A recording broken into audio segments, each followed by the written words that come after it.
Kamala Harris did a CNN town hall the other day. Y'all hit a like for the algorithm. We about to get it's about to get ugly. Kamala Harris did a CNN town hall the other day, and it was good. If y'all didn't watch it, Kamala Harris is the best person in the world from a content creator's perspective. Better than Drake versus Kendrick Lamar. Better than reacting to Umar Johnson. Better than Anton versus Yada on Hardly Initiated. Better than Pop the Balloon. When she does an interview or she does a town hall or she does something, anything other than a rally where she got a pre-scripted thing, it is like gold. SNL type gold. Recently, she was asked a question from Anderson Cooper and from this young man about her immigration policy. And the more that she talk and the closer we get to this election, the worse she look. Hit a like for the algorithm, subscribe to the channel, and turn on your notifications. Let's get to it. I don't want to get to that part. I want to get to the young man because he actually had a really good question. To me, Jackson Weiss is a student at Drexel University from Flourtown, Pennsylvania, registered Republican, says he's leaning toward voting for you, but has yet to make up a final decision. Jackson. Thank you, Anderson. Hey, Jackson. Thank you for taking the time to be. Don't listen to Carrie, y'all. Listen to what they described Anderson as, all right? Or maybe his name wasn't Anderson. I know he go to Drexel. Let me get this young man's name. I got to make sure that I get it right. These are still problems that we need to fix. I want you to meet Jackson Weiss, who's a student. So Jackson Weiss. Jackson here. Let me tell you something. Jackson is a student registered as a Republican. This is what he was described as. Student registered as a Republican, largely considering voting for Kamala Harris. Somebody in the chat, because again, the chat is my co-host. Y'all in the chat, y'all tell me, do y'all think that Jackson, looking at Jackson, because we like the stereotype over here on the Millionaire Morning Show. Yes, we are biased. We stereotype. We try to figure out and we judge people before we even get a chance to hear them speak. For y'all in the chat, y'all tell me, do you think that Jackson is in any way, shape, or form leaning towards voting towards Kamala Harris prior to asking this question? Do you think that this town hall, Jackson here, do you think that this town hall and Jackson, Jackson Weiss, was at any point ever considering voting for Kamala Harris? Just a question.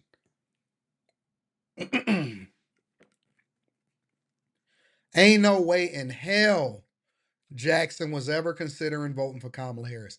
Jackson was raised by his parents to be a hardcore conservative Republican. I can tell a hardcore conservative Republican when I see one. And I'm not against it. But what I'm saying is, from his smirk on his face from the very beginning, let me tell you something. Jackson believes in pickup trucks, jacked up, off-roading. Okay? He's probably studying something to become a finance bro. Who knows? You know? Jackson absolutely went to a great school, probably somewhere in the suburbs. And he's educated. And he knows exactly what he wants. And he has the haircut to show it. He has the white shirt and the haircut to show it. Right? He likes girls. He probably is on a wrestling team. Maybe lacrosse. Might even have played a little bit of soccer, ran some track. That's who Jackson is. In another lifetime, Jackson would have been probably on the NFL team. That is who Jackson is. Jackson likes trucks, you know. He probably likes going to the apple orchard when the fall hits. And he wears a flannel in the wintertime. So let's hear what Jackson had to say. For you, but has yet to make up a final decision. Jackson. Thank you, Anderson. Hey, Jackson. Thank you for taking the time to be here too, Vice President You too. Harris. Thank you. Regarding the rapid increase in the migrant population, how will you ensure that every immigrant is integrated into American society safely?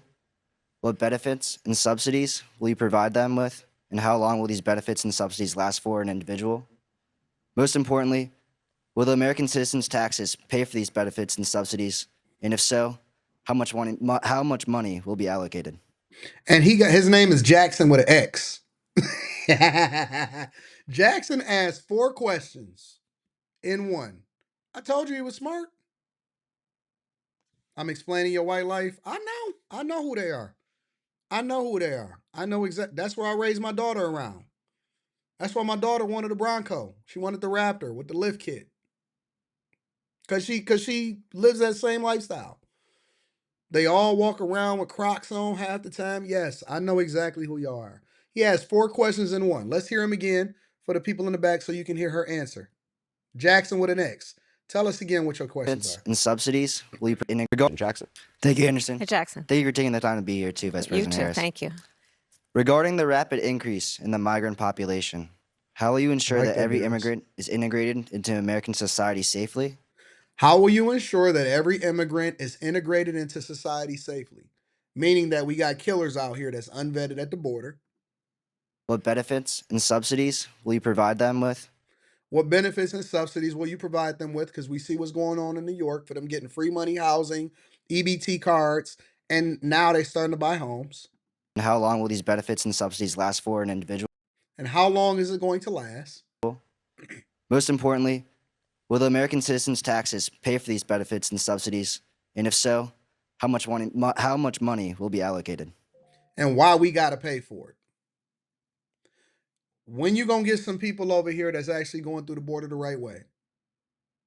How much money we going to keep giving them and for how long? And why we got to pay for it? That's his question. From a C student all the way down to a C student, that's his question.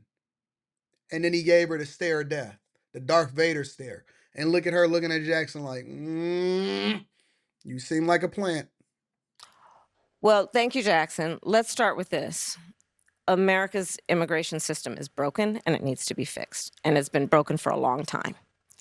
And part of what we need to do is always prioritize what we need to do to strengthen our border. I will tell you, I'm the only person in this race among the 2 choices that voters have. I've personally prosecuted transnational criminal organizations. We know all of this already. We've seen every single rally, every single interview. We know you prosecuted transnational organizations and you wanted to stop the flow of fentanyl and gangs from coming over into the United States of America. We know that you're going to say, and Donald Trump killed the border bill in 2023, 2024. We already know this. The question, ma'am, is vetting these people, how much money they going to continue to get, and why we got to pay for it. In the trafficking of guns, drugs, and human beings. I have spent a significant part of my career making sure that our border is secure and that we do not allow criminals in and we don't allow that kind of trafficking to happen and come into our country. And as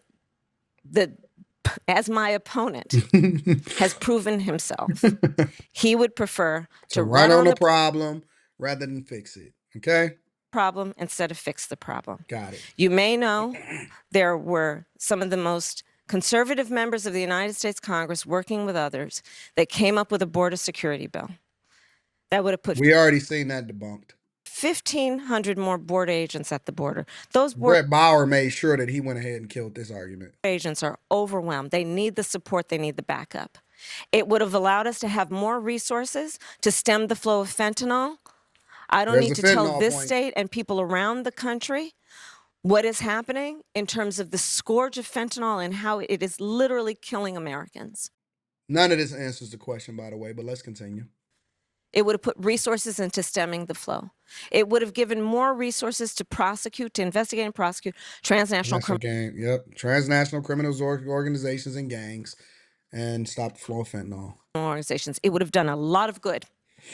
Donald Trump got wind of the bill and told them, don't put it forward. He killed the bill because he'd prefer to run on a problem instead of fixing a problem. Yep. We have to have a secure border and we have to have a comprehensive pathway for citizenship. And that includes requiring people, hardworking people, to earn citizenship and do it in a comprehensive, humane, and orderly manner. Let me ask. Now, I was surprised that Anderson Cooper actually pressed back on her because she did not answer the question. But let's get there. about that. I mean, you talk about the bill that Donald Trump quashed, that was in 2024. You talk about the bill he tried to get passed in 2021. That wasn't able to get passed.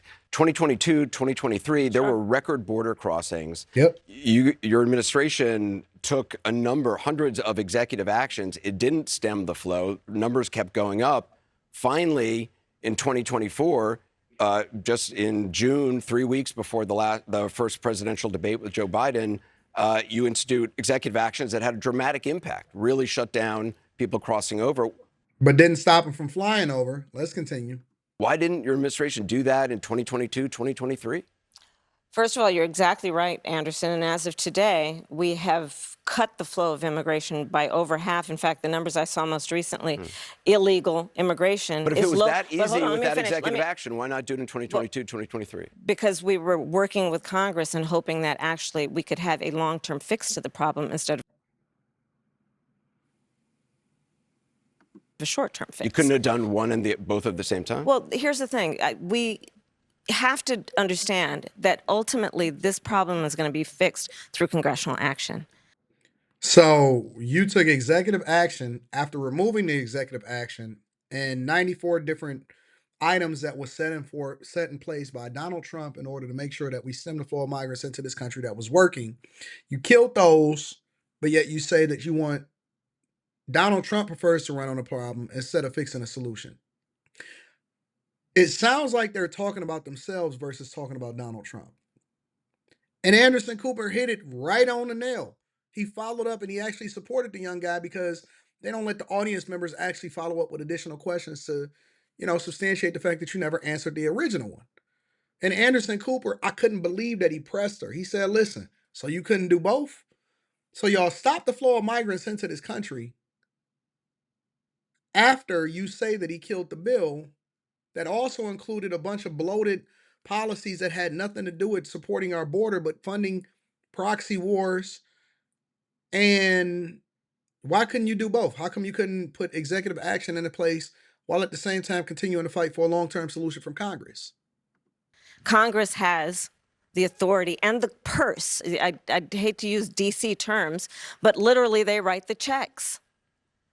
Part of the issue is in order to really fix the problem at the border. I was just at the border recently talking with border agents. You know what they talk about? They talked about the fact that they all endorsed Donald Trump for president of the United States of America. I know that for a fact. Yes, they are overwhelmed. They're working around the clock. And the other thing that they talked to me about, we need more judges down there to deal with asylum claims. We need more personnel down there to deal with processing.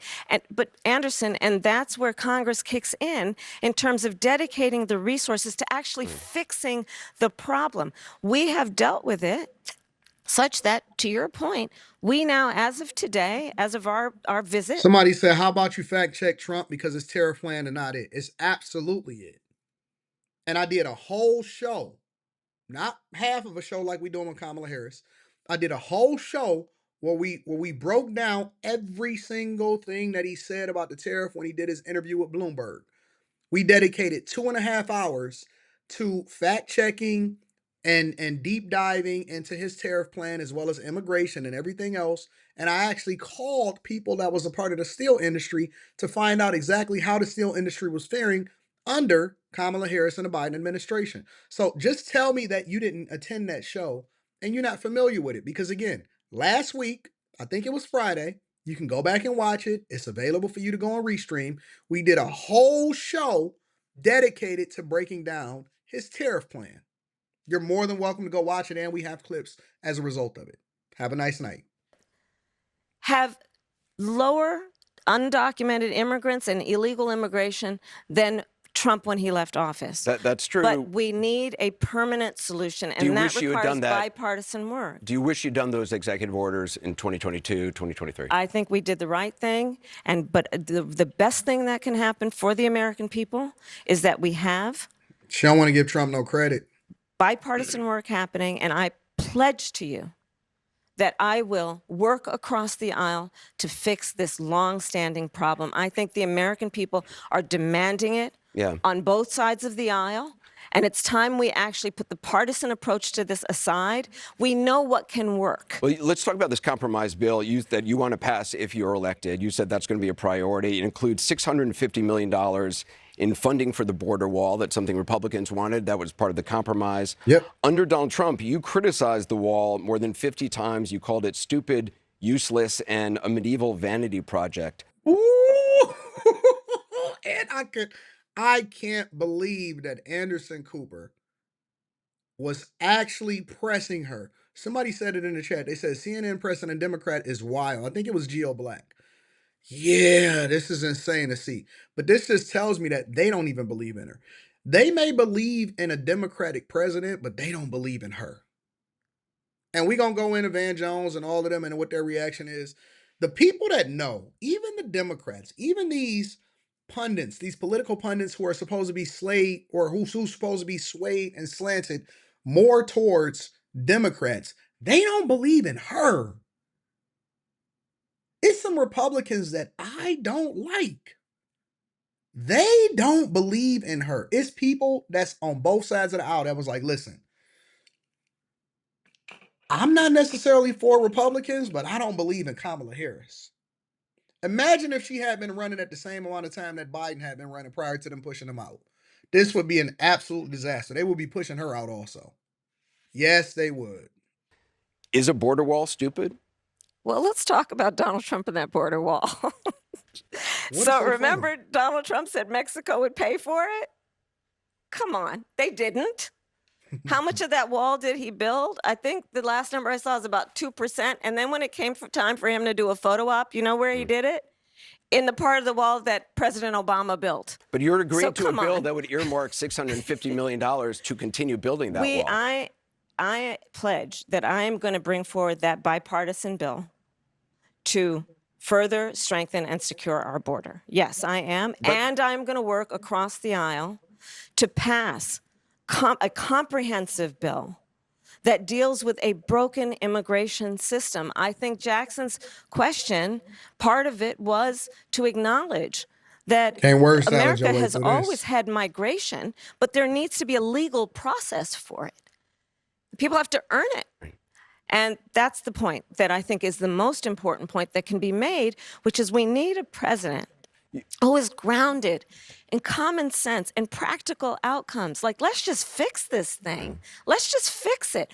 Why is there any ideological perspective on this? Let's just fix the problem. To fix the problem, you're doing this compromise bill. It does call for $650 million that was earmarked under Trump to actually still go to build the wall. I am not afraid of good ideas where they occur. So you don't think it's stupid anymore? I think what he did and how he did it did not make much sense because he actually didn't do much of anything. I don't know how this is not so clear to you guys. And I know it's clear to the people in this chat because we got a lot of intelligent people. We gonna have some people that's just, they gonna be contrarians, and it doesn't mean that they're not intelligent. It means that they're doing it just to get attention, and so we for that, and that's why we let people do what they do because we want them. Eventually, you got to let the problem child be around the children that are doing the productive things, and then hopefully, this is the plan. You let the good seeds rub off on the bad seeds. Unless the bad seeds get too disrespectful, then you got to remove them because you don't want one bad apple to ruin a whole bunch. But my point is that I know that the people here are so intelligent and that's watching this that they know. You know this woman ain't it. You know she ain't got a leg to stand on, that it's impossible. And honestly, I think that she makes women look bad. I think that she makes women look bad because it shows you that in order to get to the top, you don't have to be the smartest. You don't have to be good. You don't have to be great. The only thing you got to do is you got to rub the right shoulders, maybe even get into the bedrooms of the right people and continue to say the right things and do the right things around the right people. And then you can get there, but it doesn't mean that you was intelligent enough to actually do it on your own merits.